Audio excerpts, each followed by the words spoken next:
welcome to English Mithra. This is ർസണൽ. And I'm Shahrukh. Welcome to FAQ session.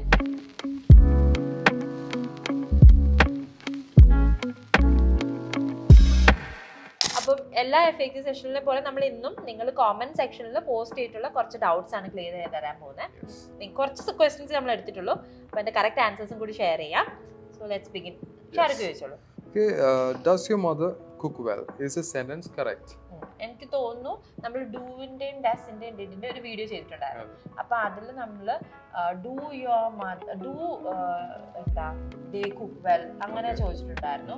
പിന്നെ does എന്താ he study well അങ്ങനെയൊക്കെ ചോദിച്ചിട്ടുണ്ടായിരുന്നു. അപ്പം ആളുകൾക്ക് ഒരു കൺഫ്യൂഷൻ വന്നിട്ടുണ്ടായിരിക്കും. അപ്പൊ അതിനകത്ത് നമ്മൾ പ്രത്യേകം പറഞ്ഞിട്ടുണ്ട് യു എന്ന വാക്കിന്റെ കൂടെ നമ്മൾ ഡു ആണ് യൂസ് ചെയ്യുന്നത്.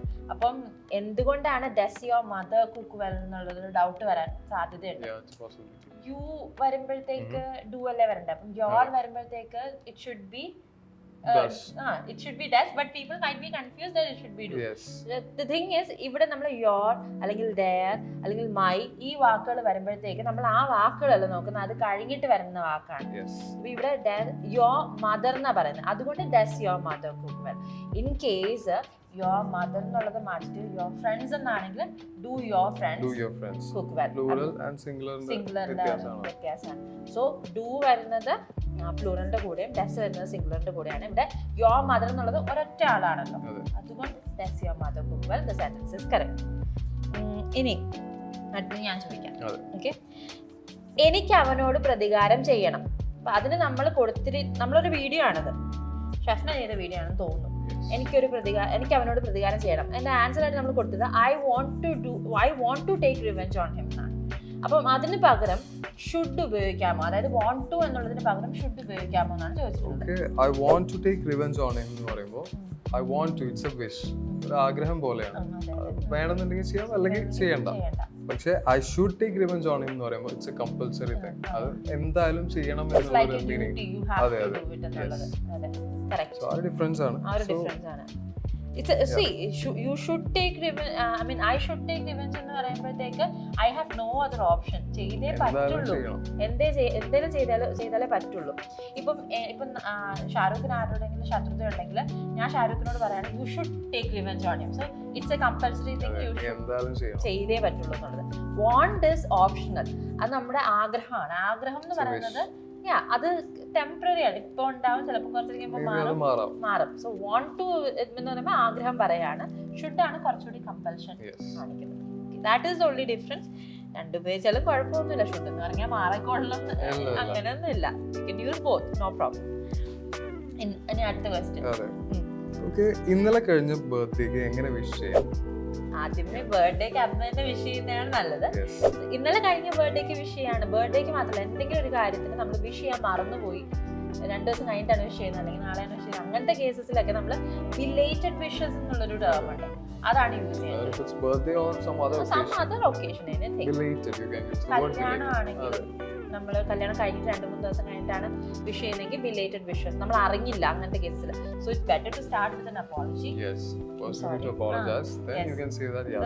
ഓടിപ്പോയി ബിലേറ്റഡ് വിഷസ് എന്നൊക്കെ പറഞ്ഞാല് ഐ ഡോണ്ട് തിങ്ക്. അതെ, അപ്പം it's better to start with an apology. I apologise for not wishing you on time, so belated wishes. അങ്ങനെ വിഷ് ചെയ്യാം. ഇനി നെക്സ്റ്റ് ക്വസ്റ്റ്യൻ ഞാനാണ്. I have worked here for 4 years. I have been working here for 4 years. ഇതില് എന്താണ് difference? What is the difference? Okay, I have worked here for 4 years എന്ന് പറയുമ്പോൾ like it's entered ഒരു statement ആണ്. I have worked here for 4 years. 4 വർഷമായിട്ട് ഞാനവിടെ work ചെയ്തു. പക്ഷെ I have been working here for 4 years എന്ന് പറയുമ്പോൾ ഞാൻ 4 വർഷമായിട്ട് വർക്ക് ചെയ്യാണ്, ഇപ്പോഴും വർക്ക് ചെയ്യാണ്. 4 വർഷം മുന്നേ വർക്ക് ചെയ്യാൻ തുടങ്ങി, ഇപ്പോഴും വർക്ക് ചെയ്യണം. സോ അതിലൊരു ക്ലാരിറ്റി ഉണ്ട് അല്ലേ, ഞാൻ വർക്ക് ചെയ്തുകൊണ്ടിരിക്കുകയാണ്, ഇപ്പോഴും വർക്ക് ചെയ്തുകൊണ്ടിരിക്കുകയാണ്. മറ്റേതാണെങ്കിൽ ഇപ്പൊ ഞാനിപ്പോ ഇവിടെ വർക്ക് ചെയ്തോണ്ടിരിക്കുകയാണ്, ഞാനിപ്പോ റിസൈൻ ചെയ്തിട്ട് എനിക്ക് പറയാം I have work here for 4 years. Still it's correct, കാരണം ചെയ്തിട്ടുണ്ട് എന്നാണ് പറയുന്നത്, മറ്റേത് ചെയ്തുകൊണ്ടിരിക്കുകയാണെന്നാണ് പറയുന്നത്. 4 വർഷമായിട്ടും ചെയ്യുന്നുണ്ട്, ഇപ്പോഴും ചെയ്തുകൊണ്ടിരിക്കുകയാണെന്നാണ് പറഞ്ഞത്. Still it's continuing. അപ്പം ആ ഒരു ക്ലാരിറ്റിയുടെ വ്യത്യാസമുണ്ട്.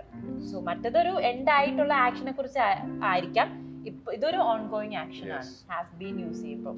That is the difference. Yes, the final question. Yes. Future perfect tense ൽ shall വരുന്നത് എപ്പോഴാണ്? ഫ്യൂച്ചർ പെർഫെക്റ്റ് ടെൻസിലല്ല, ഫ്യൂച്ചറിലെ ഏത് ഫ്യൂച്ചർ ടെൻസ് എടുത്തു കഴിഞ്ഞാൽ അതിൽ ഏത് ബ്രാഞ്ചിൽ നമ്മൾ നോക്കിയാലും നമുക്ക് ഷാൽ യൂസ് ചെയ്യാം വില്ലിന് പകരമായിട്ട്. പക്ഷേ it's an old English usage. അതായത് നമ്മൾ അധികം അങ്ങനെ സംസാരിക്കുന്ന സമയത്ത് യൂസ് ചെയ്യുന്നൊരു വാക്കല്ല ഷാൽ ചെയ്യാറില്ല. ഷാൽ എന്ന് പറയുന്നത് കൂടുതലായിട്ടും എന്താ ഫോർമൽ സ്പീച്ചസിൽ, പിന്നെ അതുപോലെ തന്നെ ഓൾഡ് ഇംഗ്ലീഷിലാണ് യൂസ് ചെയ്ത് കാണപ്പെടുന്നത്. ഉദാഹരണത്തിന് പോയറ്റിക് വേർഡ് ആണ്. പോയറ്റിക് വേർഡ് ആണ് കൂടുതലായിട്ടും. ലിമിറ്റേഷൻ ഉണ്ടാവും നമ്മൾ ലൈക്ക് കാഷ്വൽ കോൺവെർസേഷനിലും നമ്മൾ അങ്ങനെ യൂസ് ചെയ്യാത്തത് അങ്ങനെ ഒരു ലിമിറ്റേഷൻ ഉണ്ട്. പിന്നെ കൂടുതലായിട്ടും ഞാൻ ബുക്സിലായാലും കണ്ടിട്ടുള്ളത് ഐ, യു, വി, ദേ ഇങ്ങനെ പ്ലൂറൽ ഫോംസിന്റെ കൂടെയാണ് ഷാൽ യൂസ് ചെയ്ത് കണ്ടിട്ടുള്ളത്. യു ഷാൽ, ഐ ഷാൽ അങ്ങനെ നിങ്ങൾക്ക് യൂസ് ചെയ്യാം, യൂസ് ചെയ്യുന്നതിന്റെ പ്രശ്നമൊന്നുമില്ല. ബട്ട് പ്രിഫേർഡ് യൂസേജ് വില്ലാണ്. ഇപ്പൊ എല്ലായിടത്തും ഐയുടെ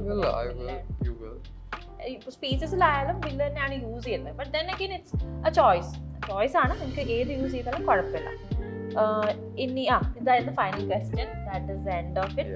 സോ നിങ്ങൾക്ക് ഇതുപോലത്തെ ഡൗട്ട്സും ക്വസ്റ്റ്യൻസും ഉണ്ട്, ഞങ്ങൾ അതിന് ഉത്തരം പറയണം, ഞങ്ങളുടെ കയ്യിൽ നിന്നുള്ള ഇൻസൈറ്റ് കിട്ടണമെന്ന് ആഗ്രഹം ഉണ്ടെങ്കിൽ നിങ്ങൾക്ക് അത് കോമെന്റ് സെക്ഷനിൽ പോസ്റ്റ് ചെയ്യാം. Will be answering you, will be giving you an answer.